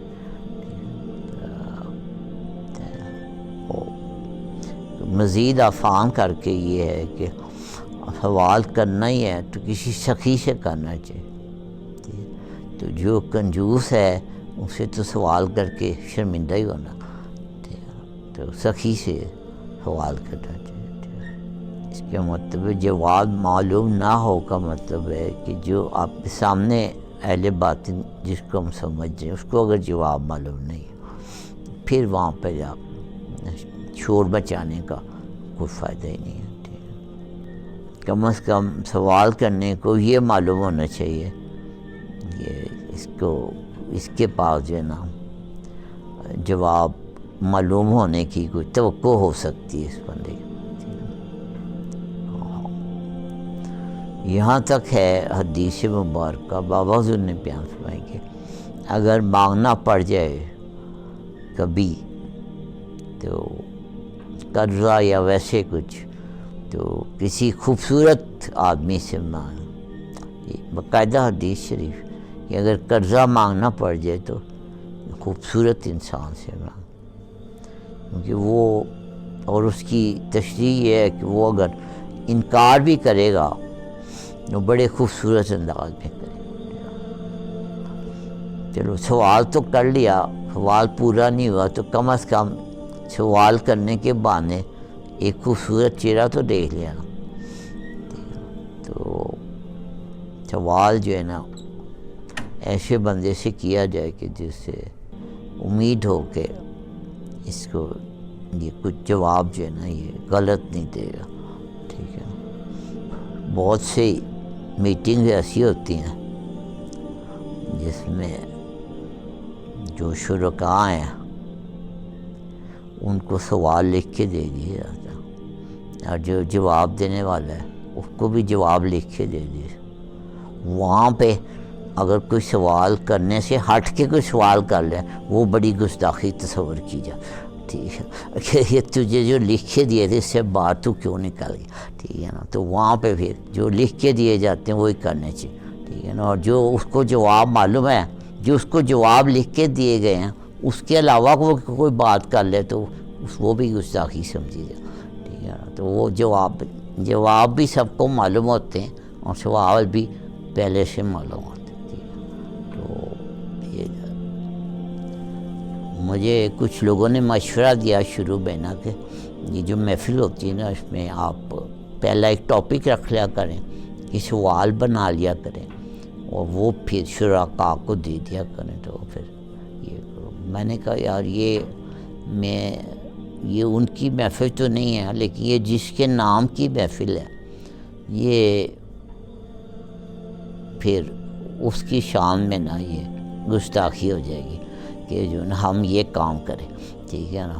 وہ ہم تو نہیں رکھتے لیکن جن کے نام کی محفل ہے وہاں پہ یہ نہیں ہوتا تھا، وہاں پہ تو ایٹرینڈم میں اجازت ہوتی تھی، بات پہلے سے جو ہے نا نہیں بتائے جاتے، ٹھیک ہے۔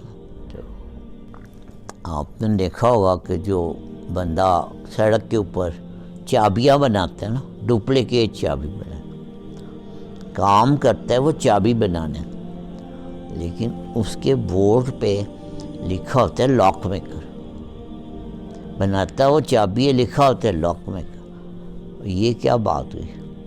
بات یہ ہے کہ جس نے تالا بنایا ہے اس کو پتہ ہے چابی بنانے، ٹھیک ہے۔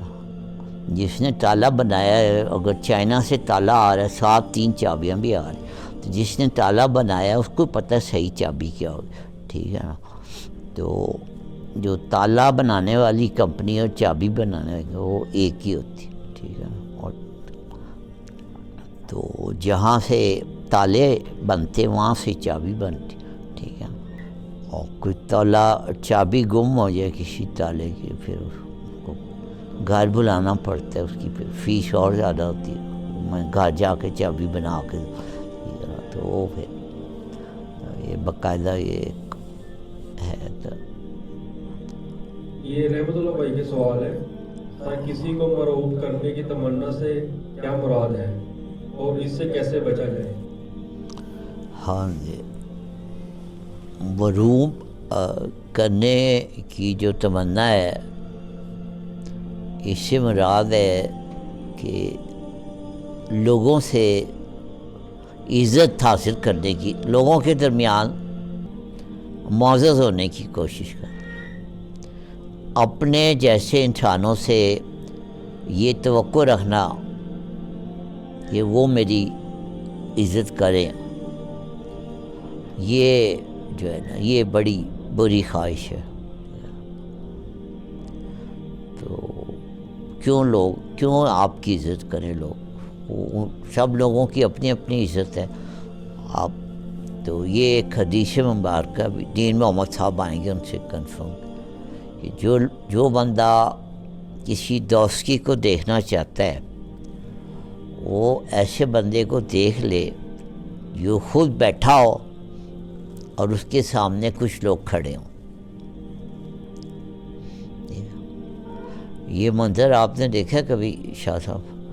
بندہ بیٹھا ہوتا ہے اور سامنے لوگ کھڑے ہوتے ہیں. تو یہ حدیث مبارکہ میں ہے کہ اگر کسی نے کسی دوستی کو دیکھنا تو اس بندے کو دیکھ لے جو بیٹھا کرسی پہ اور اس کے سامنے کچھ لوگ کھڑے ہوں.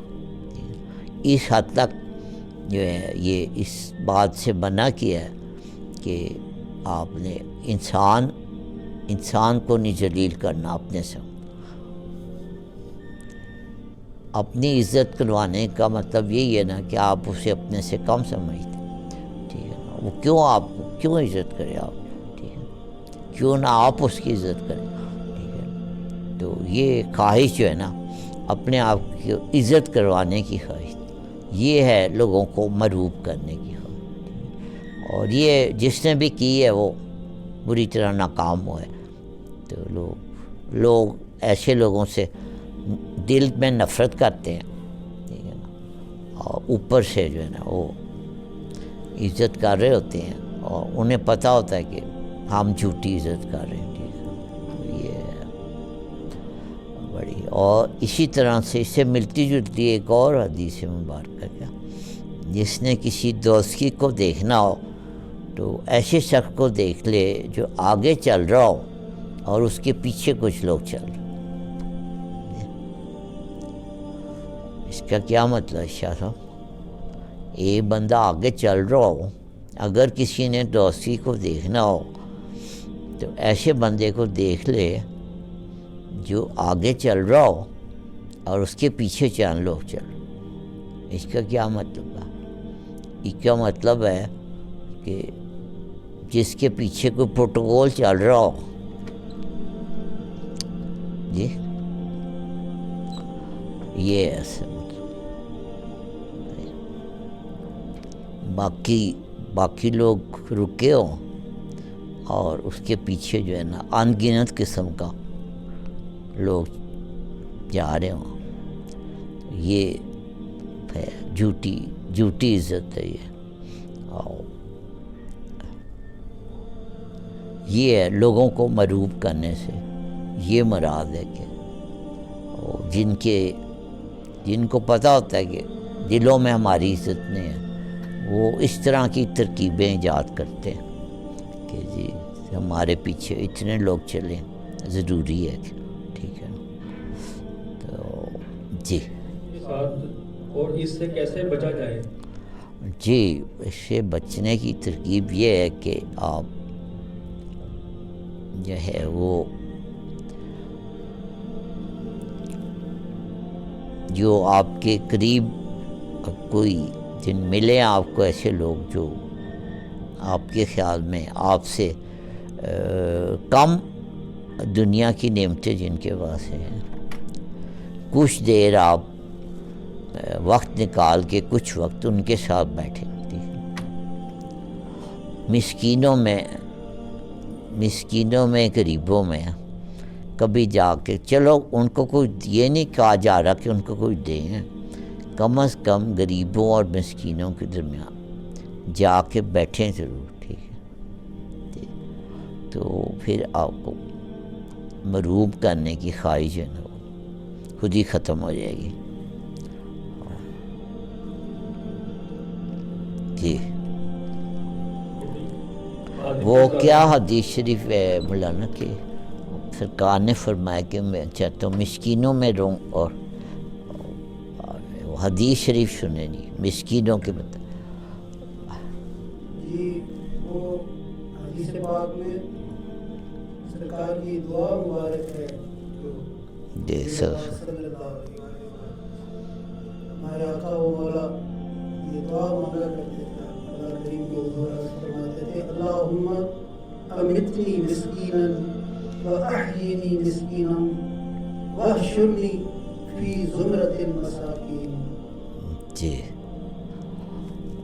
ترجمہ میرے مالک مجھے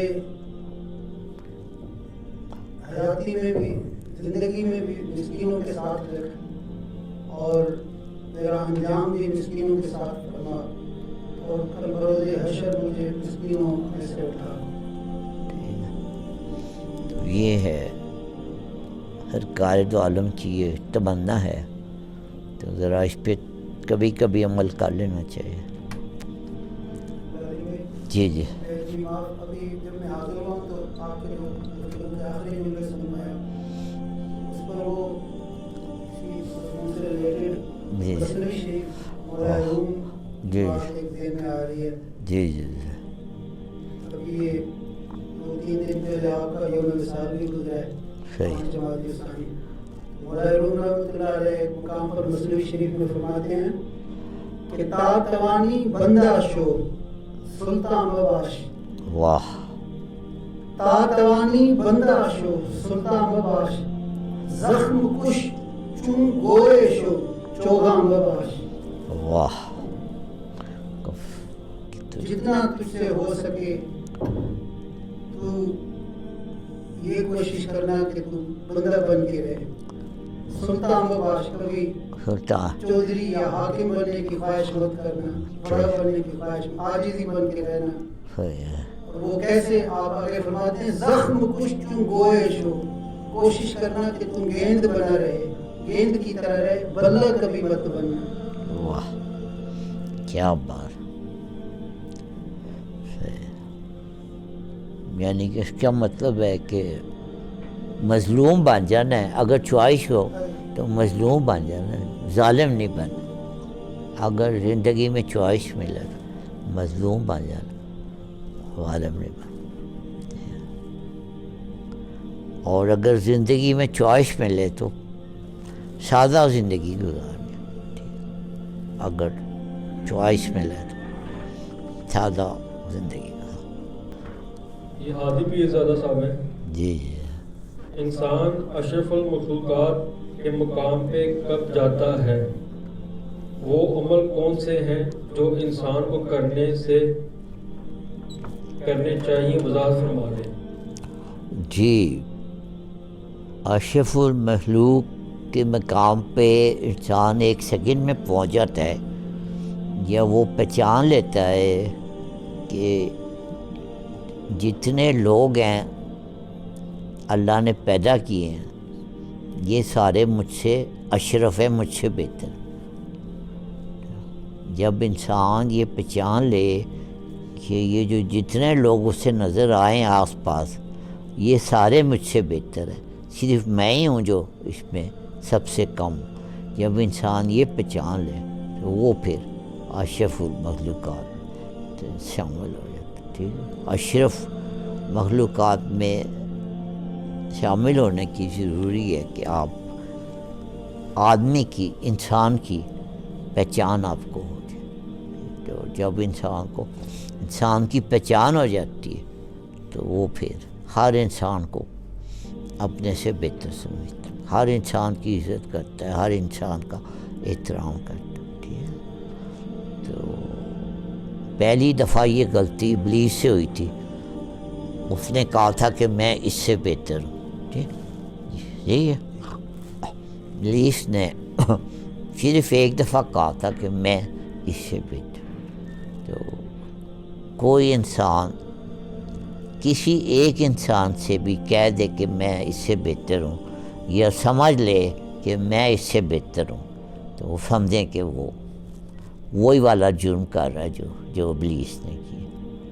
تو اپنے آپ کو کسی ایک انسان سے بھی اس دنیا میں بہتر نہیں سمجھتے، ٹھیک ہے؟ تو یہ ہے کہ آپ کو لوگوں کا مقام معلوم ہوگا تو پھر اپنا مقام بھی معلوم ہو جائے گا، ٹھیک ہے؟ انسان اشرف المخلوقات اس لیے ہے کہ وہ دوسرے انسان کا احترام کرتا ہے، اس لیے وہ اشرف المخلوقات۔ اور جو ایک جملہ اور کا، وہ انسان کا احترام نہیں کیا جس نے، وہ اللہ نے اس کو شروع میں بتا دیا یہ اس نے انسان کا احترام نہیں کیا، اس سے گیٹ آؤٹ، ٹھیک ہے؟ تو یہ جی ایک قاری کی طرف سے ریکویسٹ ہے کہ یہ جو کویسچن سیشن میں جب اینڈ میں دعا کرتے ہیں تو لوگوں کو کیا رزلٹ مل رہے ہیں، کوئی اگر اپنا ایکسپیرئنس شیئر کر دیا کرے ہر نیکسٹ محفل میں، تو جو کرٹیسائز ہیں ان کو بھی جواب مل جائے گا اور اس سے مزید لوگ بھی مستفید ہوں گے۔ صحیح ہے۔ پہلی بات تو یہ ہے کہ آپ نے حوال کرنے سے پہلے یہ کیسے فرض کر لیا کہ یہ ہم اپنی محفل جو ہے اپنی تعریف سننے کے لیے کرتے ہیں، ہمارا جس تعلق جہاں سے ہے ہم تو یہ سارا کچھ ملامت حاصل کرنے کے لیے کرتے ہیں، ٹھیک ہے؟ تو اگر کوئی کرٹیسزم کر رہا ہے تو ہمیں تو پھر بڑی خوشی، ہمیں تو بڑی مسرت ہوتی، ٹھیک ہے نا؟ تو کر رہا ہے تو پھر مزید کرے، ٹھیک ہے نا؟ تو ہمیں تو اس میں بھی قطعاً اگر دعا کرنے کی وجہ سے کوئی کرٹیسزم کر رہا ہے تو ہم پھر مزید دعا کریں گے، ٹھیک، مزید کرٹیسزم کر، تو ہم تو اور ہی طرح کے لوگ، ہم تو کرٹیسزم کو انجوائے کرنے والے لوگ، ہم تو ملامت کو انجوائے کرنے والے لوگ۔ ہم نے یہ محفل ہم نے مسجد میں نہیں رکھی ہے جان کے کوئی یہ نہ سمجھے کہ یہ ممبر پہ بیٹھ گیا ہے، نہ یہ کسی دربار میں رکھی ہے، کوئی یہ نہ سمجھے کہ یہ کوئی پیر صاحب بننے کی کوشش کر رہا ہے، ٹھیک ہے؟ اور عام کلین شیو رکھا ہے، داڑھی بھی نہیں رکھی، ٹھیک ہے نا؟ تو یہ سارے ہتھ کنڈے ہم نے ملامت حاصل کرنے کی کیے، تو پھر آپ نے فرض کر لیا کہ ہم تعریفیں سننا چاہتے ہیں، یا آپ نے اور جو ہے نا یہ آپ نے ہمیں پہچانا نہیں ابھی، ٹھیک ہے؟ چلیے اور آگے چل، ابھی ہم نے کلام سنا ہے شاہ حسین کا، ان کا پورا نام ہے حضرت مادھو لال شاہ حسین۔ مادھو لال ایک خوبصورت ہندو لڑکا ہے جو ہر وقت ان کے ساتھ ہو رہا، ان کا نام ہی مادھو لال شاہ حسین، جی شاہ حسین اگر کہیں تو لوگوں کو پتہ نہیں چلتا، مادھو لال شاہ حسین کے جو لوگ صحیح پہنچ جاتے ہیں وہ ہے وہ کہ جی یہ میرا محبوب ہے، بہت حسین و جمیل ایک نوجوان کے ساتھ شاہ حسین ہے۔ تو یہ مادھو لال کیا ہے، یہ کیوں ساتھ لگایا ہوا ہے؟ یہ تعریف سننے کے لیے رکھا ہوا ہے، یہ گالیاں سننے کے لیے رکھا ہوا ہے، ملامت کے لیے رکھا ہوا ہے کہ کوئی یہ نہ کہہ دے کہ یہ بابا بڑا پہنچا ہوا ہے، سارے کہیں یار یہ دیکھیے کیا ہے، اس کے کرتوت دیکھو ذرا یہ کیا بنتا ہے، یہ اس لیے رکھا ہوا ہے اس کو، ٹھیک ہے؟ آپ سمجھتے ہیں کہ وہ شاہ حسین اپنی تعریف سننا چاہتے ہیں، شاہ حسین کرٹیسزم سننے کو پہ خوش ہوتا ہے، ٹھیک ہے؟ تو آپ نے ابھی شاہ حسین کو پہچانا ہی نہیں، ٹھیک ہے؟ چلیں آگے چلیں۔ ایک آئی ہے سجن وسن، جی جی السلام علیکم، اناد اور کنجوسی میں فرق بیان فرمائیں، جزاک اللہ۔ اناد اور کنجوسی میں، قناعت اور کنجوسی میں، ٹھیک ہے؟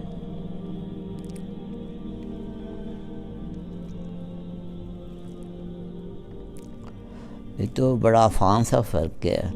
قناعت وہ ہے جو بندہ اپنے لیے کرتا ہے، کنجوسی وہ ہے جو دوسروں کے لیے کرتا ہے۔ اپنے اوپر جتنا مرضی کم خرچ کر لے اس کو ہم کنایت کہتے ہیں، دوسروں پہ جو خرچ نہ کرے اسے ہم کنجوس کہتے ہیں، ٹھیک ہے. تو قناعت تو جتنی مرضی کر لیں وہ شاندار جتنی زیادہ کر لیں اچھا ہے، اور کنجوسی آپ جتنی کم کر لیں اتنا ہی اچھا ہے، ٹھیک ہے نا. تو یہ چلیں.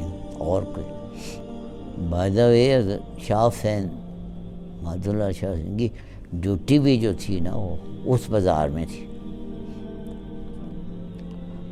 ایک تو مہد اللہ اوپر سے ڈیوٹی اس بازار میں، ٹھیک ہے. ایک کیڑا درویش ہے جی، ایک کیڑا فقیر، ایک کیڑا بزرگ. تو یہ تو جان کے آپ اس شاہ حسین کو آپ کہتے ہیں کرٹیسزم سے ڈراتے ہیں.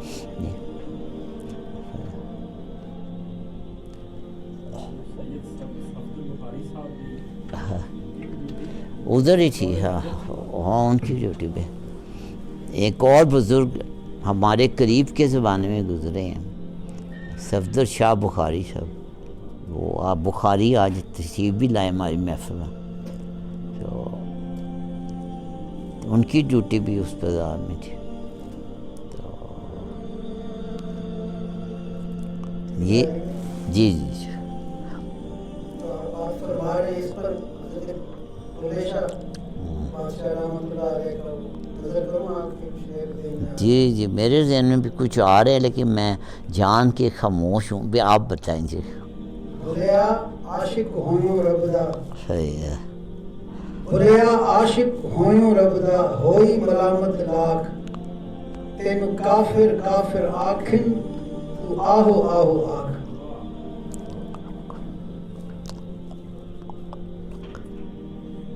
صحیح ہے. یہ آ رہا تھا شعر میرے ذہن میں، لیکن میں نے اس میں بھی دعویٰ ہے اللہ کا عاشق ہونے کا.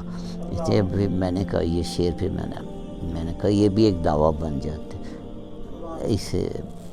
اسے ایک اور بھی بلے شاہ کا شعر ہے. چٹی چادر لاچھٹ کڑے پا فقیراں لوئی، چٹی چادر لاچھٹ کڑے پا فقیراں لوئی، چٹی چادر داغ لگیں دی لوئی نو داغ نہ کوئی. یہ ملامتی رنگ بلے شاہ کا.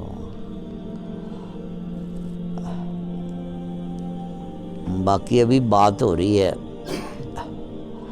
کہ درویش جو ہوتا ہے نا وہ کرنٹ افیئر کبھی بھی وہ آؤٹ ڈیٹڈ نہیں ہوتا.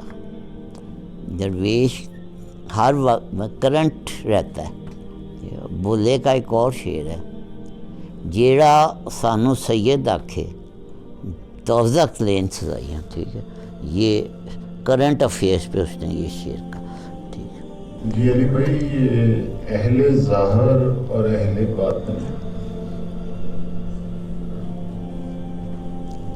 اہل باطن کے بارے میں فرمایا گیا کہ ان پر جوابات پہلے ہی آشکار ہوتے ہیں، اور اگر جواب معلوم نہ ہو تو سوال ہی گستاخی ہے. جی جی.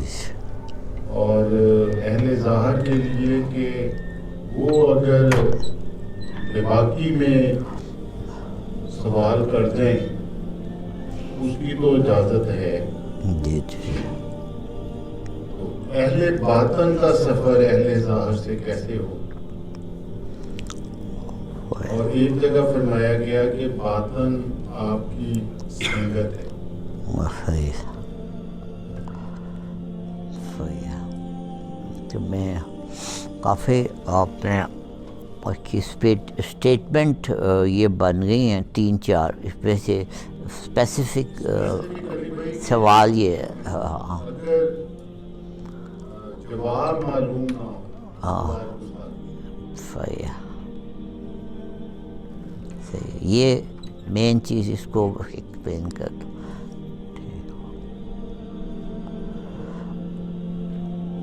اس کا ترجمہ یہ ہے کہ جس سے سوال پوچھا جا رہا ہے اس کو وہ اس قابل نہیں ہے اگر، ٹھیک ہے نا، تو وہاں جا کے سوال پوچھنا جو ہے عبث ہے، بیکار ہے، ٹھیک ہے. وہاں پہ جا کے اگر ایسے جگہ جاتے ہیں جہاں پہ یہ ہے کہ اس جواب صحیح نہیں ملے گا، تو وہاں جا کے نا سوال کرنا جو ہے یہ چلو گستاخی نہیں تو غلطی ضرور ہے، ٹھیک ہے نا. تو اس فکرے کا مطلب یہ ہے کہ سوال جو ہے نا وہ صحیح اہل باطن سے ہی سوال کرنا چاہیے.